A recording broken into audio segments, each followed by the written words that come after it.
Since 2007, there have been over 14,000 sex trafficking cases reported inside the United States. Today, you will learn how you can address sex trafficking. What is human trafficking? Human trafficking has commonly been referred to as a modern-day slavery. In particular, sex trafficking involves the recruitment, transportation, and harboring of a person for commercial sex induced by force, fraud, or coercion. Who does it affect? According to National Center for Victims of Crime, of the confirmed sex trafficking victims, 26% were white and 40% were black. Most victims investigated by the federal government were female, and 4/5 of victims were identified as U.S. citizens. It's important to note that it's not just young girls who are trafficked. Men, women, and children of all ages can fall prey to traffickers.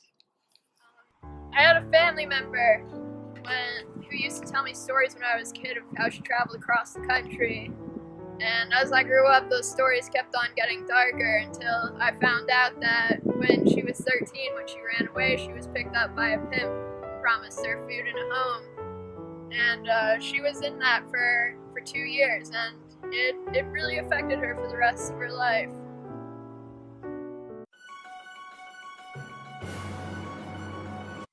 Good morning. Today we bring you information from the National Human Trafficking Resource Center about the myths and realities on human trafficking. Our first myth is trafficked persons can only be immigrants from other countries. But the reality is the federal definition of human trafficking includes both U.S. citizens and foreign nationals. Human trafficking within the United States affects victims who are U.S. citizens too. Another myth is there must be elements of physical, restraint, force, or bondage in a human trafficking situation. Reality: trafficking does not require physical restraint or force. Psychological means of control, such as threats, are sufficient elements of the crime. Our final myth of the day: human trafficking only occurs in illegal underground industries. Reality: trafficking can occur in legal and legitimate business settings, as well as underground markets. Human trafficking has been reported in business markets such as restaurants and brothels. Thanks for tuning in. Up next, what you can do to help. Sex trafficking happens everywhere. Here at JMU, it's right in our backyard. One of the best ways to prevent trafficking yourself is to know the warning signs of a victim. Victims often appear malnourished, have signs of physical and/or sexual abuse, and have few or no personal possessions.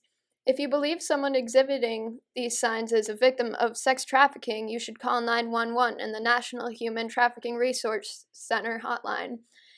A large problem with eliminating human trafficking is that no one believes it happens near them, and hosting an awareness event can be beneficial to spread knowledge.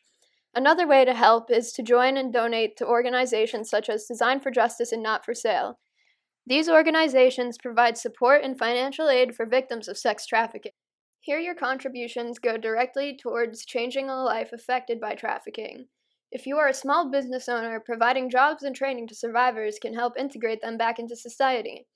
Today, there are several policies still waiting for action from Congress. You can personally write to Congress and ask them to introduce more measures to combat human trafficking.